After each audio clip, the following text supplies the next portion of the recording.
In 1983, Kevin creates a virtual universe known as the Tron system. Part of this system is known as the grid, which is an environment where experimentation can happen much faster than the real world.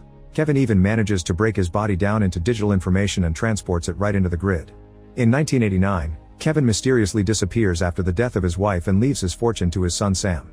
In 2010, Sam finds his father inside the grid, but Kevin has to sacrifice himself to save his son.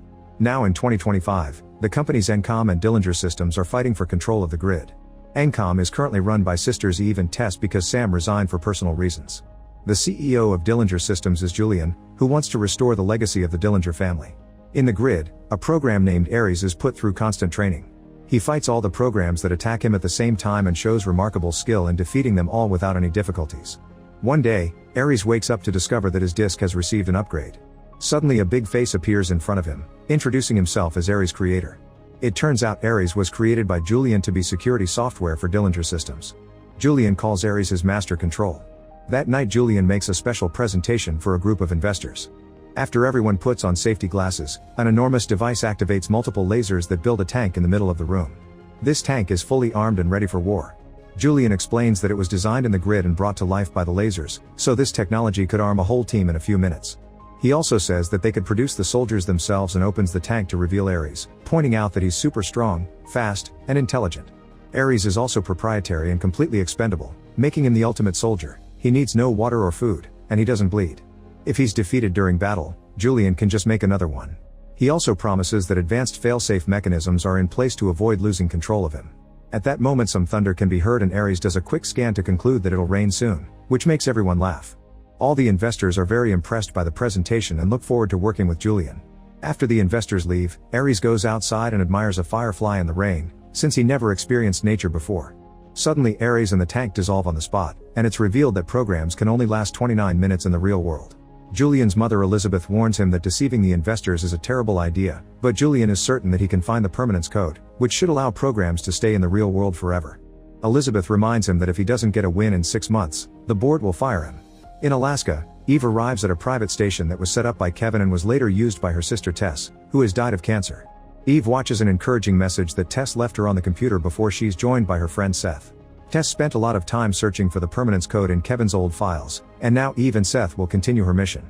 After 4 days of living in that freezing environment and searching dozens of old diskettes, the duo is excited to finally find a mysterious code shaped like a double helix. To test it, they design an orange tree in the grid and bring it to real life with lasers. Then they keep track of time and are happy to confirm that the tree stays up after the 29 minutes pass. Meanwhile Ares returns to the grid quite shaken. He can't stop thinking about Julian's speech and how he was treated as an expendable toy. His second-in-command Athena asks him about the experience and Ares tells her how interesting the rain was, saying it felt very different from previous visits to the real world. Athena doesn't understand what he means by feel. The following night there's a big Encom event for the launch of their latest game. Chief Technology Officer AJ is worried because he hasn't heard from Eve for days and the media is talking about her absence from the event. In the meantime Elizabeth discovers that Julian is hacking Encom because he knows that Eve is after the code too. Elizabeth thinks it's too risky, but Julian ignores her and sends his programs to extract Eve's user file. Soon Ares, Athena, and other soldier programs are breaking into the Encom servers in the grid. A special device opens a hole in the side of the building for them to enter, and in the real world a guard receives a breach alert. The Dillinger team quickly brings down the digital guards on the server and Ares goes into the information block, which grants Julian full access. As Encom activates containment protocols, Ares is distracted by a video of an interview with Eve, who has a much more humane approach to programs and their connection to humanity. This distraction blocks Julian for a few seconds, but Ares snaps out of it and finally acquires the file. The team then tries to leave, however Encom's security programs arrive to stop them. A ferocious battle begins and even though Encom has more soldiers, the superiority of Dillinger's soldiers is clear. Their amazing skills allow them to easily fight the guards and soon they're escaping by summoning hang gliders. Ares stays back when he notices that one of his teammates is still fighting and even gets hurt. Athena thinks they should leave him, but Ares goes back and quickly fights the remaining guards to rescue his fellow soldier. Julian doesn't like seeing his programs fail and drops a payload on the server, which causes a big explosion that disables the Encom grid but also the soldiers. This destroys AJ's presentation too and the event is cancelled. Sometime later Ares wakes up in his room and notices that the wounded soldier wasn't revived. He asks Julian about it and learns that failures will always be deleted, which leaves him quite disturbed. Julian gives Ares a new mission. He must locate Eve. Afterward Julian gets a call from AJ, who is angry about what happened and threatens to tell the investors about the 29-minute limit. Julian tries to taunt him about Eve missing, but soon he gets angry and hangs up. Sometime later, Eve and Seth leave Alaska with the oranges they brought from the grid. Once they're on the plane, their phones get service again and AJ can finally call Eve to rant about what happened. Eve calms him down by telling him that she's found the code. Meanwhile, Ares goes through all of Eve's files and learns about her life. He watches videos of her vacations but also of how she lived through her sister's cancer and the grief that it caused. After searching through thousands of files, Ares finds the tree in Alaska and sends the information to Julian. He immediately brings Ares, Athena, and a pair of advanced bikes to the real world and sends them to find Eve in 29 minutes. In the city, Eve leaves her private airport on a bike and soon the security cameras on the streets find her location. Ares and Athena go after her and Eve speeds up when she notices that she's being followed, which gets the attention of the cops. However, when the police car tries to join the chase, the soldiers activate a beam on their bikes that cuts the vehicle in two. Eve tries to go faster but finds Athena getting too close, so she makes a sudden turn to get off the highway. This forces a bus to suddenly stop and block the road, leaving Ares behind. Athena continues to chase after Eve on the street and follows her into a parking garage. Eve hides behind some cars and when she sees Athena coming up the ramp, she throws her bike at her to bring her down. Ares receives an alert and rushes to the location. Athena recovers quickly and starts going up the ramp on foot, so Eve steals her bike and quickly takes off. When Eve returns to the street, Ares catches up to her and the chase continues. He tries to block her using the laser beam but Eve manages to dodge it just in time, although she breaks other cars in the process.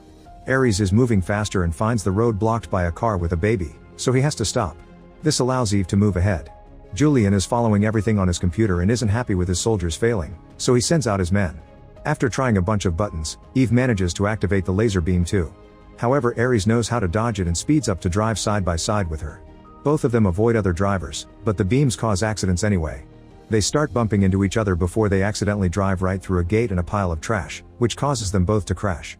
Eve lands safely inside a trash container and immediately jumps out to start running. Ares follows her on foot too since both of the bikes are down. They make it to the docks and Eve finds herself cornered, so she breaks the drive with the code and throws it into the water. When Ares approaches her, he starts feeling weak as the time runs out, and Eve finally realizes he's a program. Ares senses an empathic reaction right before he and Athena disappear back into the digital world. At the same time, a helicopter appears and Julian's henchman uses a special laser that digitalizes Eva to send her to the grid. The damage caused by the chase appears all over the news and Elizabeth says that Julian is being reckless. Julian points out that the world will forgive him when he reveals the code, but Elizabeth believes he isn't in control as he thinks he is. In the grid, Ares and Athena finish Eve's digitalization progress and activate her with an identity disk. They explain that the permanence code is inside her because having seen it once is enough, but a quick analysis reveals that extracting the code by force will kill her. Athena doesn't care but Ares stops the soldiers and messages Julian with his concerns. They have a chat in private and Julian reminds Ares that he's supposed to follow every order without complaint, so he wants the code no matter what happens to Eve.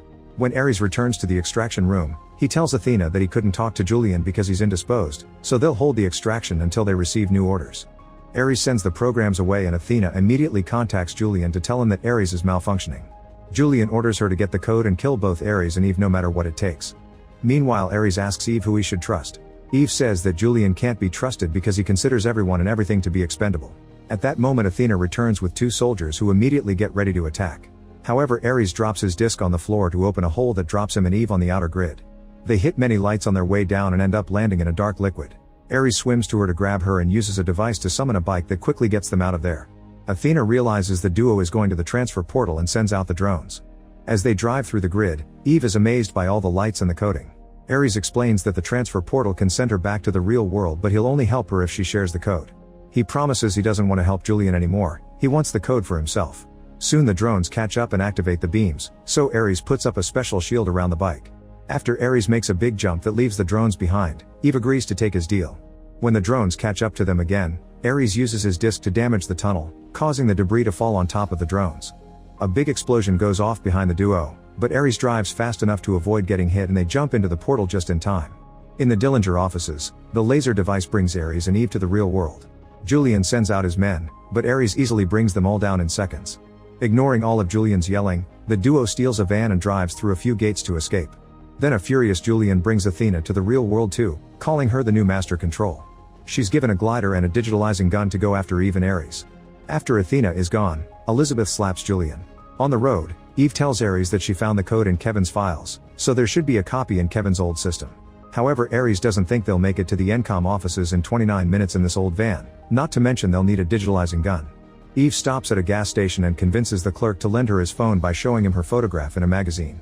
She calls Seth and tells him to be at the office with a digitalizing gun, then she and Ares take the clerk's fast car after she promises the guy that she'll wire him the money. The duo appears on the gas station's security cameras, so Athena can track them down. Ares drives incredibly fast, but his great reflexes make it easy to dodge all the cars. During the trip, he tells Eve about all the things he knows about her because he's read all his files, including her texts with her family. She tells him how hard it is to deal with love and grief, and Ares finally understands that Eve is continuing her sister's work because it keeps her connected to her. Outside the Encom offices, Ares crashes the car to park faster. The duo meets with Seth and they rush to the museum floor, where Kevin's old computer is part of the exhibition. Once Eve has the code, Seth assembles the digitalizing gun, but before they can help Ares, Athena shows up. She doesn't attack though, and Ares realizes she's waiting for him to time out. He announces a change of plans and jumps through the window with the intention of fighting Athena, but Eve activates the gun anyway and sends him to Kevin's grid. Then Athena crashes through the window, destroying most of the museum in the process. She notices that Ares has already been transferred, so she also breaks the gun to prevent him from coming back. Seth tries to attack her, but Athena punches him and sends him flying. He crashes into some arcade machines and passes out. Eve tries to run away and Athena goes after her while destroying every machine in her path. Eventually Athena manages to corner Eve, but at that moment the sprinklers activate, and Athena is very confused by the feeling of water on her body. This distraction causes her to time out and she returns to the digital world. At the Dillinger offices, Julian is shocked to discover that Athena has forced the lasers to bring her back to the real world. He yells at her but fails to stop her. Elizabeth joins them and announces that she's convinced the board to fire Julian, so she's regaining control of the company. Her first decision is to shut down the project, but Athena stabs her with her disc to kill her. Julian is devastated, yet Athena points out that she's just following his orders since Julian told her to finish the mission by any means necessary. Athena brings 2 soldiers and a powerful vehicle known as Recognizer to continue her mission.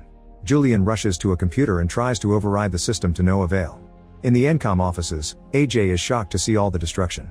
Eve explains what happened and convinces him to fix the gun. The group sees Athena coming in the distance and Eve realizes that as long as Dillinger's systems are up, Athena will keep coming. She tells AJ to use the gun that Athena dropped to hack into Dillinger's systems and get rid of their grid while she goes out to buy some time. On the street, people panic at the sight of the Recognizer. Law enforcement tries to approach the Recognizer with a helicopter, but Athena quickly shoots it down.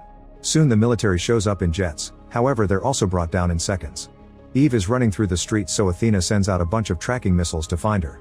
A desperate Eve manages to dodge a few of them, but sadly the missiles still manage to form a light circle around her to trap her. At that moment one of the military jets crashes into the Recognizer's legs, causing it to lose control and crash into multiple buildings as it comes down. In Kevin's 80s grid, Ares encounters a bit and asks for its help.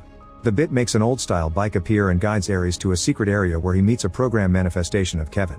Ares explains he doesn't want the code only for himself anymore, he wants to live to protect Eve. Touched by Ares' words, Kevin decides to give him the permanence code by putting it into his disc.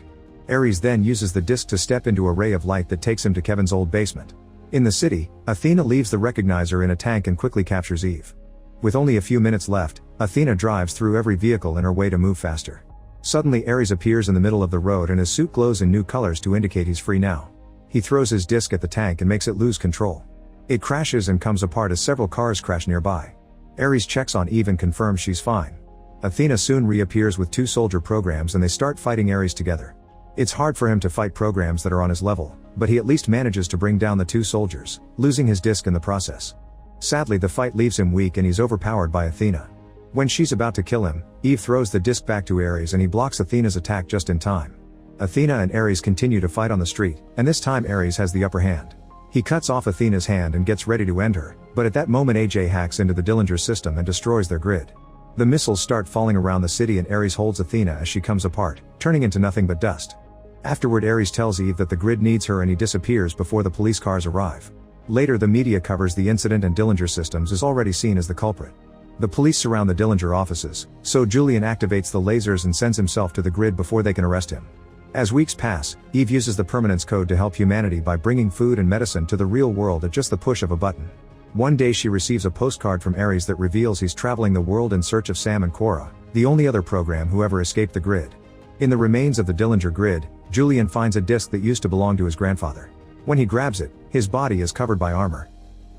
Make sure to subscribe and turn on notifications so you can watch more videos like this. Thanks for watching.